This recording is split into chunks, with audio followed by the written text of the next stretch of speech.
नमस्कार दोस्तों, मैं Rakesh Yadav the coach academy में आप सबका स्वागत करता हूं। आज हम लोग पढ़ेंगे क्लास 11th का वेरी इंपॉर्टेंट टॉपिक जिसका नाम है ट्रिग्नोमेट्री, जो आपके एग्ज़ाम के पॉइंट ऑफ व्यू से बहुत ही इंपॉर्टेंट है।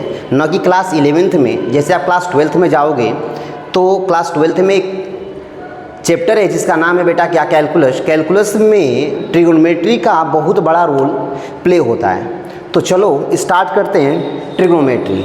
तो हेडिंग लगा लो दोस्त, ट्रिग्नोमेट्री।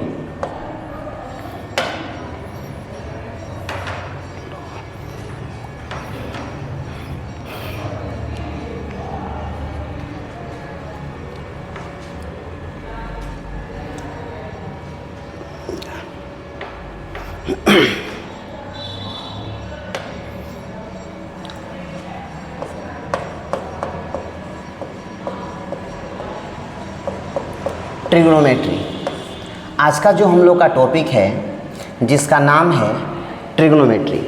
पहले बात मैं आपको बता दूं कि जो हमारी ट्रिग्नोमेट्री है वो दो चीज़ों पे बेस्ड है। पहला क्या, पहला ट्रायंगल और दूसरा क्वाड्रेंट।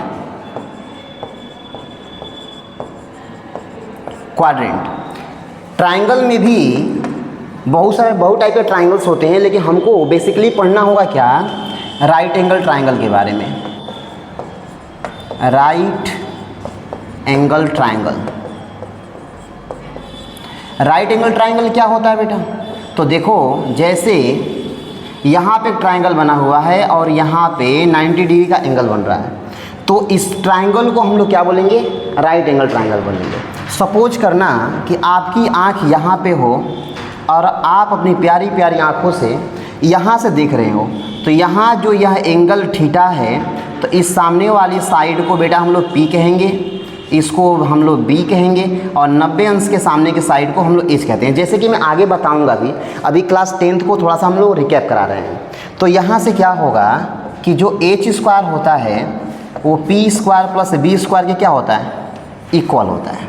ठीक है, अब आ जाओ क्वाड्रेंट क्या होता है, इसको थोड़ा जान लेते हैं हम लोग। तो देखो क्या होता है कि जैसे जब दो परपेंडिकुलर लाइंस एक दूसरे को 90 डिग्री पे इंटरसेप्ट करती है, तो जो सिस्टम बनता है ना, उसी को हम लोग क्या बोलते हैं, क्वाड्रेंट कहते हैं।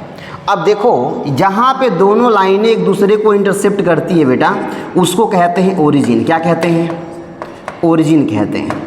इसको हम लोग रिप्रेजेंट करते हैं ओ से। ओरिजिन से जब हम राइट डायरेक्शन में आते हैं तो जो भी वैल्यू मिलती है क्या मिलती है, पॉजिटिव मिलती है। लेफ़्ट डायरेक्शन में जाएं तो जो वैल्यू मिलती है क्या मिलती है, नेगेटिव मिलती है। अपवर्ड में जाएं तो वैल्यू क्या होती है, पॉजिटिव, और डाउनवर्ड में जाएं तो वैल्यू क्या मिलती है, नेगेटिव।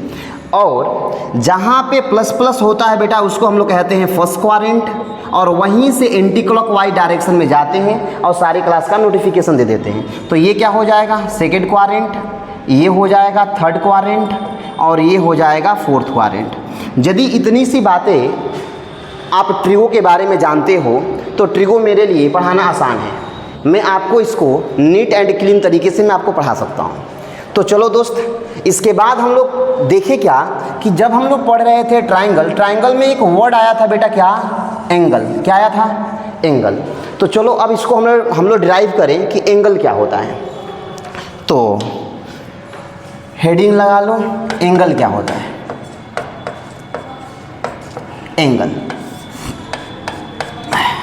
एंगल क्या होता है? तो basically angle is a rotation, measure of rotation होता है। क्या होता है, angle is a measurement of rotation. क्या होता है, एंगल क्या होता है, angle is a measurement of rotation होता है। अब तुम कहो सर कि ये क्या है, जैसे देख लो, ये हमारी इनिशियल लाइन है, यह ओ ए, ये हमारी क्या हो गई बेटा, इनिशियल लाइन। ये क्या हो गई, इनिशियल लाइन। और जो इनिशियल लाइन है ना, यहाँ से मूव करके सपोज कर लो यहाँ पे चली आई, यहाँ पे चली आई, इस पॉइंट पे। तो इसको बेटा हम लोग कहेंगे टर्मिनल लाइन। क्या कहेंगे? इसको कहेंगे हम लोग टर्मिनल लाइन। जब इनिशियल लाइन यहाँ से मूव करके यहाँ पे चली आई तो यह जो फिगर जो ट्रेस आउट हो रहा है ना, इसी को बेटा हम लोग क्या कहेंगे? एंगल कहेंगे। क्या कहेंगे? इसको एंगल कहेंगे। इसको क्या कहेंगे? एंगल कहेंगे। ठीक है। और इसको रिप्रेजेंट करते हैं थीटा से। किसे रिप्रेजेंट करेंगे? थीटा से। तुमको सर ये बताइए कि जो हमने एंगल ये जो मेजर किया है ये तो एंटी क्लॉकवाइज डायरेक्शन में आया हुआ है। मैंने कहा बिल्कुल सही। आपके दिमाग में ये भी आ रहा होगा कि क्या सर हम क्लॉकवाइज में भी जा सकते हैं क्या? तो बिल्कुल जा सकते हैं। जैसे देखो यहाँ पे ये लाइन, यह हो गया O, यह A, यहाँ से रोटेट करके ये लाइन यहाँ आ गई, यहाँ पे ये इनिशियल लाइन है और ये टर्मिनल लाइन है। ये टर्मिनल लाइन है। तो यहाँ पे जो एंगल बन रहा है इसको भी बेटा हम लोग जो फिगर ट्रेस आउट हो रहा है इसको भी हम लोग क्या बोलेंगे? एंगल ही कहेंगे। इसको हम लोग रिप्रेजेंट करेंगे किससे? थीटा से। एक बात मैं आपको बता दूं कि यदि आप क्या कर रहे हो, यदि आप ऐसे चल रहे हो, एंगल को मेजर कर रहे हो ऐसे, यानी कि anti clockwise, anti clockwise direction में, इसी को हम लोग काउंटर वाइज डायरेक्शन में कहेंगे।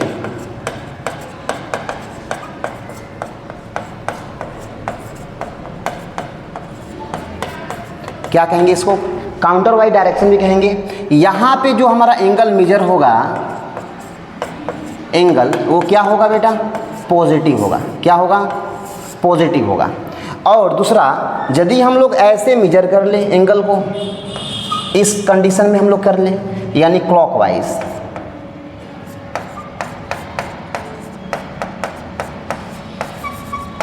डायरेक्शन, तो वहाँ पे जो हमारा एंगल होगा क्या होगा? निगेटिव होगा।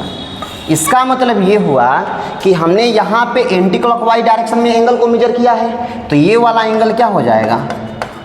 पॉजिटिव। और यहाँ पे एंगल को हमने क्लॉकवाइज में मेजर किया है तो ये एंगल क्या हो जाएगा? हमारा निगेटिव हो गया। क्या इतनी बातें समझ लिए? यानी कहने का मतलब ये हुआ कि एंगल हमारा दो टाइप का होता है, एक पॉजिटिव एंगल होता है और एक निगेटिव एंगल होता है। यानी कि यदि हम एंटी क्लॉकवाइज डायरेक्शन में जाएं तो एंगल जो मिलेगा वो पॉजिटिव होगा, और यदि क्लॉकवाइज डायरेक्शन में जाएं तो एंगल क्या होगा? निगेटिव होगा। यहाँ से थोड़ा सा आगे बढ़े तो देखो, सपोज करना कि ये हमारी इनिशियल लाइन है, ये OA, और जो टर्मिनल लाइन है वो इसी के ऊपर है। सपोज करना इसी के ऊपर है। तो यहाँ पे मैं कह दूँ कि बताओ भाई यहाँ पे एंगल क्या हुआ? कितना हुआ? तो यहाँ पे एंगल हमारा बन रहा है 0 डिग्री। कितना बन रहा है भाई? 0 डिग्री। यानी कि जब टर्मिनल लाइन और इनिशियल लाइन एक दूसरे के ऊपर कोइंसाइड कर दे उस कंडीशन में जो एंगल बनेगा क्या बनेगा? 0 डिग्री का बनेगा।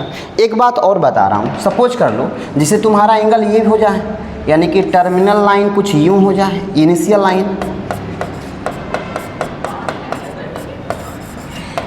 लाइन यहाँ पे हो जाए और टर्मिनल लाइन यहाँ पे हो जाए, तो यहाँ पे भी हमारा एक एंगल बन रहा है।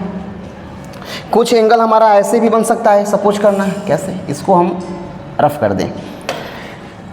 एंगल हमारा ये भी हो सकता है, जैसे देखते चलना ऐसे, यहाँ पे ये भी हमारा एंगल है।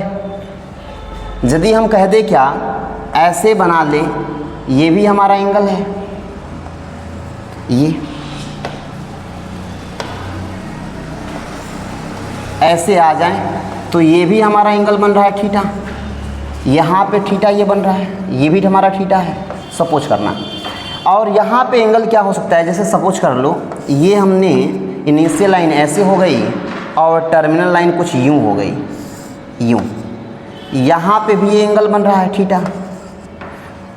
यहाँ से देखें तो एंगल हमारा ऐसे भी हो सकता है, ये ऐसे भी हो सकता है, ये भी हमारा एंगल है, ये थीटा। और एंगल हमारा ऐसे भी हो सकता है, सपोज कर लो कि ये इनिशियल लाइन है और जो टर्मिनल लाइन है इसी के ऊपर आके क्या कर ले, ओवरलैप कर जाए, एक बार कंप्लीट हो जाए आके ऐसे यहीं पे आ जाए, तो उस कंडीशन में यहाँ पे जो एंगल बन रहा है वो भी एक थीटा है। अब देखो यहाँ पे जो एंगल बन रहा है थीटा, यहाँ पे जो थीटा बन रहा है वो 0 डिग्री से बड़ा है और 90 डिग्री से छोटा बनेगा, तो इसको हम लोग क्या बोलेंगे, एक्यूट एंगल। क्या बोलेंगे,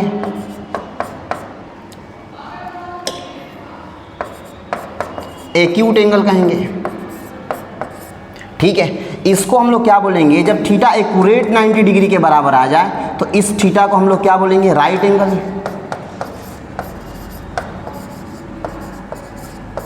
क्या कहेंगे, इसको राइट एंगल कहेंगे। इसको यदि थीटा हमारा क्या हो जाए 180 डिग्री के इक्वल आ जाए तो वहाँ पे हम थीटा को हम लोग क्या बोलेंगे, स्ट्रेट एंगल बोलेंगे।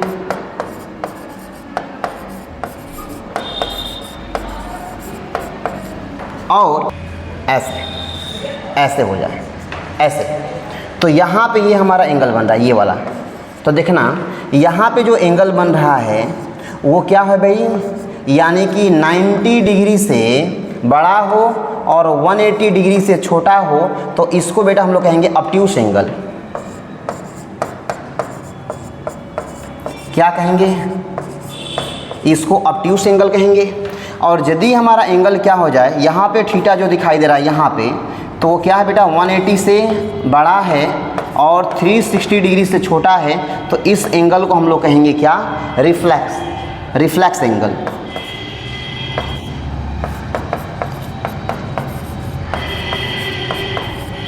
और यदि एक राउंड कंप्लीट हो जाए तो इसको हम लोग कहेंगे, जब थीटा इक्वल कितना आ जाए भाई 360 डिग्री, तो उस कंडीशन में हम थीटा को क्या बोलेंगे, complete angle.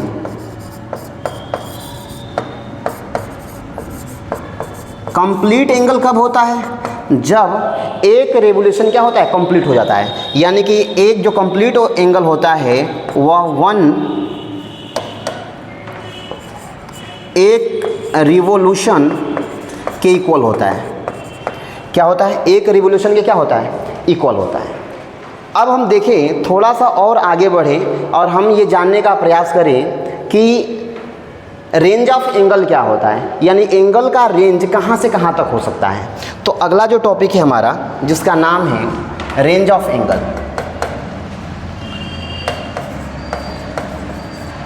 Range of angle. अब ध्यान से सुनिएगा दोस्त, क्या होगा, रेंज ऑफ एंगल क्या होता है ना। देखना, सपोज कर लो कि ये हमारी क्या है, इनिशियल लाइन है, ये इनिशियल लाइन है, यह पॉइंट ए है। और यदि हम एंटी क्लॉकवाइज डायरेक्शन में ऐसे हम लोग मूव करते जाएं, क्योंकि हम लोग जानते ही हैं कि एंगल क्या होता है, तो मेजर ऑफ रोटेशन होता है। इसका मतलब ये हुआ, यदि एंटी क्लॉकवाइज में जाएं तो हम जितना बार चाहे उतना बार राउंड कंप्लीट कर सकते हैं, है ना।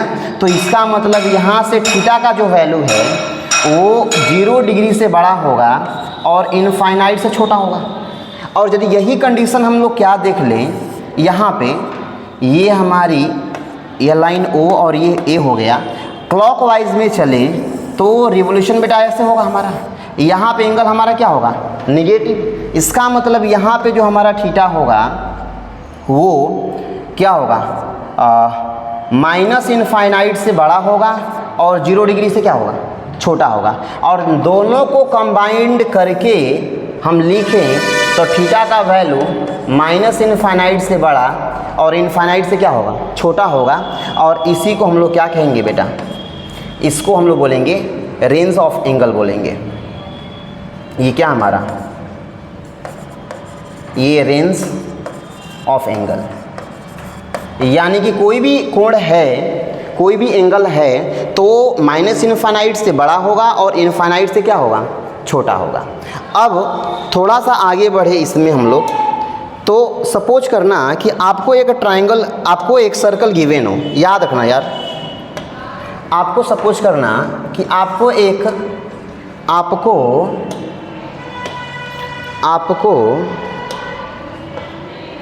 एक सर्कल गिवेन हो, क्या लिख रहा हूँ मैं, आपको एक सर्कल गिवेन हो ऐसे, ये सर्कल गिवेन हो और आपसे पूछा गया कि बताओ भाई यदि ये सेंटर है, ये सेंटर है इस सर्कल का ओ, इसका रेडियस सपोज करना भाई आर हो और ये भी आर हो और यह पॉइंट ए हो और इस पॉइंट को हम बी कह रहे हो और मैंने कहा कि भाई ए पॉइंट से चलकर हम पॉइंट बी तक आ रहे हो, पॉइंट बी तक आ रहे हो, तो यहाँ से यहाँ तक की लेंथ सपोज कर लो एल है। तो मैं आपसे पूछूं कि आप बताओ कि इस लेंथ एल के द्वारा इस सर्कल के सेंटर पे एंगल कितना मेजर हो रहा है, आप यह एंगल बता दो हमको।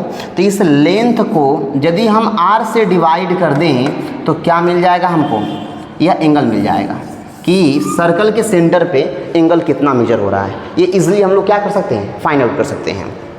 एक बात और बता दूं मैं आपको कि इसका जो मेजर होता है ना, जब भी हम, चूँकि यह एंगल जो बन रहा है ये सर्कल में बन रहा है, तो इसका हम जब भी मेजरमेंट करेंगे किस में करेंगे, रेडियन में करेंगे, रेडियन में करेंगे। इस एंगल का मेजरमेंट हम लोग किस में करेंगे, रेडियन में करेंगे।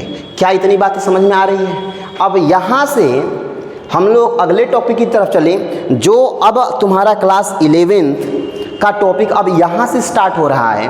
अभी तक जो भी चीज़ें हमने बेसिक चीज़ें बताई, अब हम लोग क्लास 11th की तरफ चलते हैं और ये जो टॉपिक होगा ना ट्रायंगल में, जिसका नाम होगा मेजरमेंट ऑफ एंगल। जैसे एंगल को मेजर करने के लिए, एंगल को मेजर करने के लिए कुछ सिस्टम बनाए गए हैं, एंगल को मेजर करने के लिए कुछ सिस्टम बनाए गए हैं, जिसको बेटा हम लोग पढ़ेंगे किसमें, मेजरमेंट ऑफ एंगल में। टॉपिक का नाम है, इसमें हेडिंग लगा लो,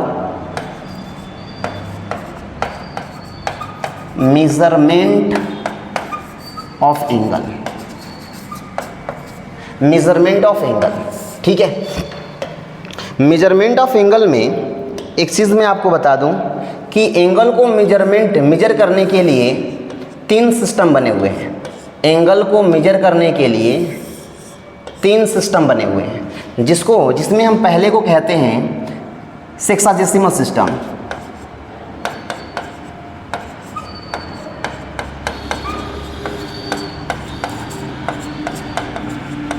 सेक्साजेसिमल सिस्टम कहेंगे।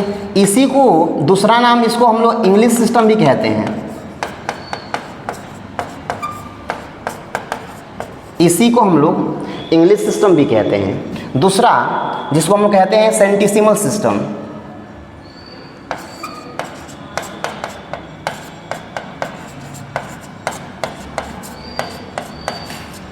सेंटिसिमल सिस्टम को ही हम लोग फ्रेंच सिस्टम भी कहते हैं।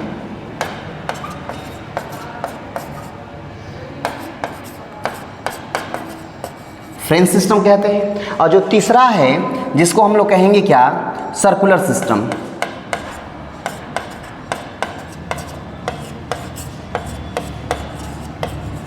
क्या कहेंगे, सर्कुलर सिस्टम कहेंगे। सेक्साजेसिमल सिस्टम में हम एंगल का मेजर जो करते हैं, मेजर डिग्री में करेंगे, डिग्री में करते हैं। और सेंटिसिमल सिस्टम में हम एंगल का जो मेजर करते हैं, मेजर ग्रेड में करते हैं। और सर्कुलर सिस्टम में हम एंगल का मेजर रेडियन में करते हैं। किस में करते हैं, रेडियन में करते हैं। अब हुआ क्या कि मैंने पहले ही आपको बताया कि जो हमारी पूरी ट्रिग्नोमेट्री है वो राइट एंगल ट्रायंगल पर टिकी हुई है। तो भाई ध्यान से सुनना, जो सेक्साजेसिमल सिस्टम में जो भी एंगल को मेजर करने के लिए यूनिट बनाई गई है, उसमें हम जो भी चीज़ें बनाए हैं वो राइट एंगल से बनाए। किससे बना है, राइट एंगल से। तो हुआ क्या, इसमें बताया गया सेक्साजेसिमल सिस्टम में कि जो एक राइट एंगल होता है ना, जो एक राइट एंगल होता है वो 90 डिग्री के इक्वल होता है। किसके इक्वल होगा, 90 डिग्री के इक्वल होगा। अब देखो 90 डिग्री क्या, जैसे मान लो यहाँ पे ये जो एंगल बन रहा है वो 90 डिग्री का बन रहा है।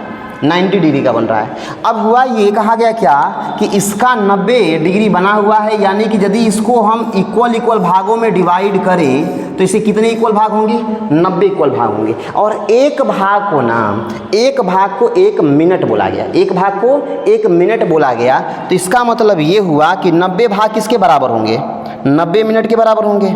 तो यहाँ से हम लोग क्या कह सकते हैं, यहाँ से हम लोग ये कह सकते हैं कि जो 1 डिग्री हुआ ना, जो 1 डिग्री हुआ, जो यहाँ से जो एक राइट एंगल हुआ वो 90 डिग्री के बराबर हुआ, और 90 डिग्री को 60 बराबर भागों में बांट दिया गया। कितने भागों में बेटा, 60 बराबर भागों में बांट दिया गया। और एक भाग जो हुआ वो 1 डिग्री को रिप्रेजेंट कर रहा है, 1 डिग्री को, तो 90 भाग 90 डिग्री को। अब यहाँ से 1 डिग्री उठा लिया गया, यानी कि यहाँ से क्या किया गया कि 1 डिग्री उठा लिया गया, 1 डिग्री, और 1 डिग्री को पुनः फिर से 60 इक्वल भागों में डिवाइड कर दिया गया, और एक भाग को 1 मिनट बोला गया। तो 60 भाग को क्या बोलेंगे, 60 मिनट के इक्वल होगा। इसका मतलब ये हुआ कि 1 डिग्री 60 मिनट के बराबर हुआ, और फिर 1 मिनट से क्या किया गया, 1 मिनट को 60 भागों में फिर डिवाइड कर दिया गया, और 1 भाग 1 सेकेंड के बराबर हुआ। तो 60 भाग किसके बराबर होगा, 60 सेकेंड के बराबर होगा। इसका मतलब ये हुआ कि जो 1 मिनट है वो 60 सेकेंड के बराबर होता है। 1 मिनट किसके बराबर होगा, 60 सेकेंड के बराबर होगा। ये बात आपको समझनी है।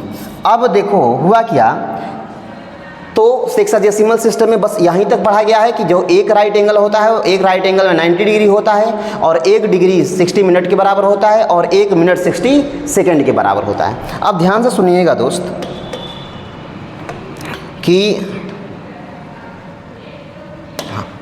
यहाँ से ध्यान दीजिएगा आप लोग कि सेंटीसिमल सिस्टम में क्या होता है। इसमें तो हम एंगल का मेजरमेंट किस में करते हैं, डिग्री में। आज जो भी कंपेयर हमने किया है किससे किया है, एक राइट एंगल से किया है। तो इसमें क्या बताया गया कि जो एक राइट एंगल होता है ना, जो एक राइट एंगल होगा,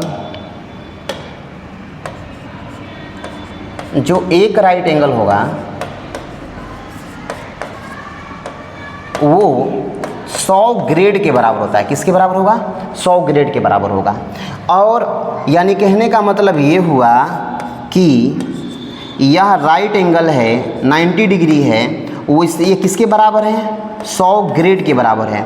तो इसमें से एक भाग को निकाल दिया गया है ना, और एक भाग को 100 बराबर भागों में बांट दिया गया, और एक भाग को बोला गया 1 मिनट। तो 100 भाग को क्या बोला गया, 100 मिनट। इसका मतलब ये हुआ कि एक ग्रेड जो होगा ना, जो एक ग्रेड होगा वो 100 मिनट के बराबर होगा।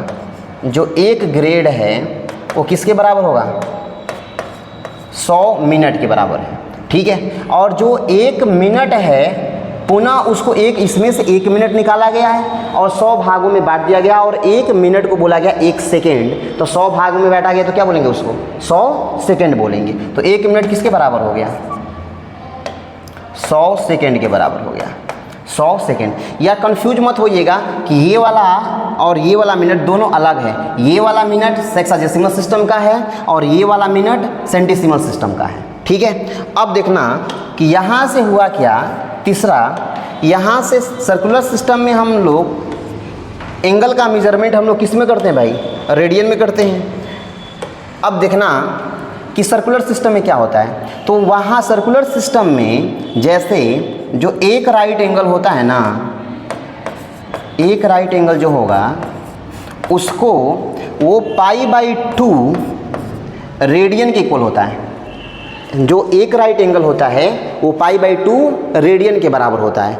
इस पे हम लोग इतनी बातें यदि हम लोग जानते हैं तो हम लोग एक यूनिट से दूसरे यूनिट में कन्वर्ट करना और कैसे कन्वर्ट कर पाएंगे, इजीली हम लोग कर पाएंगे। जैसे देखो हुआ क्या, जैसे हमसे बोल दिया है क्या कि भाई आप ये बताओ मुझे कि यदि हमको डिग्री को यदि हमको रेडियन में कन्वर्ट करना हो और रेडियन को डिग्री में कन्वर्ट करना हो तो हम लोग कैसे कन्वर्ट करेंगे? तो देखो होगा क्या कि हम लोग जानते हैं क्या कि जो एक राइट एंगल होता है वो 90 डिग्री के इक्वल होगा डिग्री में, और यही एक right angle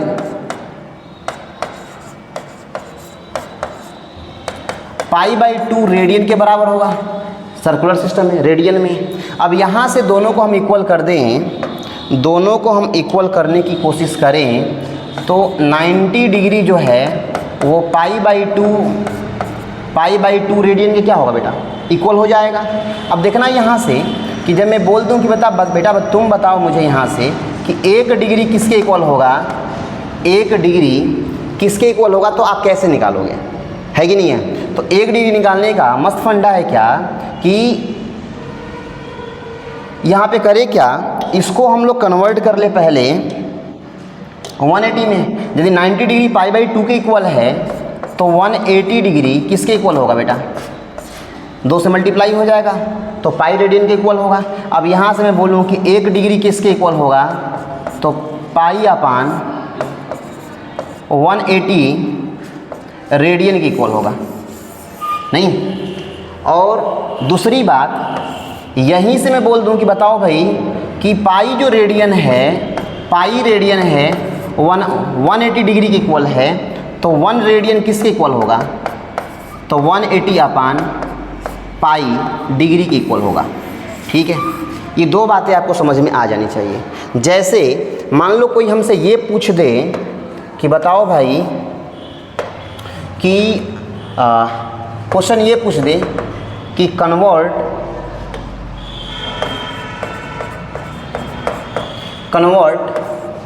60 degree into radian. Radian में कन्वर्ट करने के लिए हमसे बोल दें, तो इस केस में हम लोग क्या करेंगे? जैसे देखो सॉल्यूशन क्या होगा हमारा, ये कैसे करेंगे? तो यहाँ पे आ गया 60 डिग्री और इसको कन्वर्ट करना है किस में, रेडियन में। देखो क्या करेंगे, तो आप बताओ मुझे, हम इस बात को जानते हैं क्या कि जो 1 डिग्री होता है ना, जो 1 डिग्री होगा वो π/180 रेडियन के इक्वल होगा, π/180 रेडियन के इक्वल होगा। हमसे पूछा है 60 डिग्री, नहीं 60 डिग्री, तो आप बताओ इसको हम लोग क्या लिख सकते हैं, 60 इंटू 1 डिग्री लिख सकते हैं। और इसको और 1 डिग्री को क्या लिख सकते हैं, π/180 डिग्री रेडियन। अब इससे ये क्या हो जाएगा, कैंसिल आउट हो जाएगा 3 टाइम्स में। तो अब बताओ ये क्या किसके इक्वल हो गया, π/3 रेडियन के इक्वल हो गया। यानी कि जो 60 डिग्री हुआ, जो 60 डिग्री हुआ π/3 रेडियन के क्या हो गया बेटा, इक्वल हो गया। तो एक यूनिट से दूसरे यूनिट में कैसे हम लोग कन्वर्ट करेंगे, इस चीज़ को हम लोग समझ गए। और मान लो हमसे पूछ देता क्वेश्चन में ये कि भाई आप ये बताओ कि π/2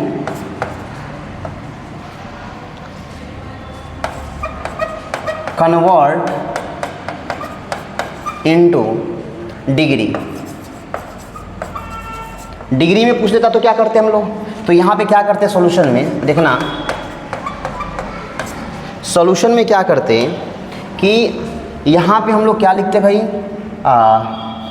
हम लोग इस बात को जानते हैं कि जो जो 1 रेडियन जो होता है ना, जो 1 रेडियन होता है, जो 1 रेडियन होता है वो अभी हमने बताया आपको कि जो 1 रेडियन होता है भाई वो 180/π डिग्री के इक्वल होता है। किसके इक्वल होता है, 180/π डिग्री के इक्वल होता है, 180/π डिग्री के इक्वल होता है। अब मुझसे क्या पूछा गया है, π/2 रेडियन। तो आप बताओ मुझे π/2 रेडियन को हम लोग π/2 इंटू 1 रेडियन लिख सकते हैं। अब आप लोग ये बताओ मुझे कि ये हो गया π/2 इंटू 1 रेडियन इक्वल कितना है बेटा, 180/π। ये डिग्री हो गया, पाई से पाई क्या हो गया, कैंसिल, और इसे ये कैंसिल हो गया, तो कितना आ गया, 90 डिग्री आ गया।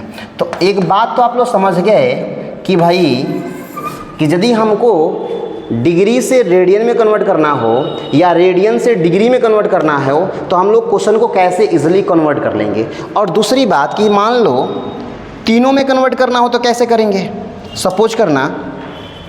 तो देखो क्या करेंगे उसमें, यहाँ पे लिख लो भैया डिग्री, क्या लिख लो डिग्री, यहाँ पे लिख लो ग्रेड, ग्रेड, और यहाँ पे लिख लो रेडियन, क्या लिख लो रेडियन, और सबको डिवाइड कर दो, सबको क्या कर दो डिवाइड कर दो, और सबको एक दूसरे को क्या कर दो इक्वल भी कर दो। अच्छा तुम बताओ डिग्री में एक राइट एंगल में कितना डिग्री होता है, तो 90 डिग्री होगा, तो 90 से डिवाइड कर दो। अच्छा एक राइट एंगल में कितना ग्रेड होता है भाई, तो 100 ग्रेड होता है। और एक राइट एंगल में कितना रेडियन होता है, तो π/2 रेडियन होता है। अब देखना ध्यान से कि भाई यदि मैं डिग्री को d से लिख दूं तो d/90, और यहाँ से ग्रेड को मैं g से लिखूं तो g अपन क्या हो जाएगा 100, और यदि मैं रेडियन को r से लिख दूं तो यह r अपन क्या हो जाएगा π/2, तो 2 ऊपर जाएगा तो क्या हो जाएगा ये हमारा मस्त फॉर्मूला मिल गया हमको। क्या एक जो तीनों यूनिट में से हम किसी में भी कन्वर्ट करना चाहें तो इजीली कन्वर्ट कर सकते हैं। जैसे मान लो हम इसके अकॉर्डिंग हम करें क्या कि भाई क्वेश्चन ये हो गया कि कन्वर्ट 45 डिग्री इनटू रेडियन, कैसे रेडियन में कन्वर्ट करने के लिए बोल दिया। तो क्या करेंगे भाई, डिग्री है तो अब इन दोनों के बीच में, अब हम इन दोनों के बीच में रिलेशन लेंगे। तो इन दोनों के बीच में रिलेशन क्या है कि d/90 इक्वल 2r/π है कि नहीं है। अब यहाँ से आगे बढ़ोगे तो d के जगह पे कितना लिख दो 45 डिग्री, अपान क्या हो गया यहाँ पे 90, और यहाँ से क्या आ गया 2r/π हो गया।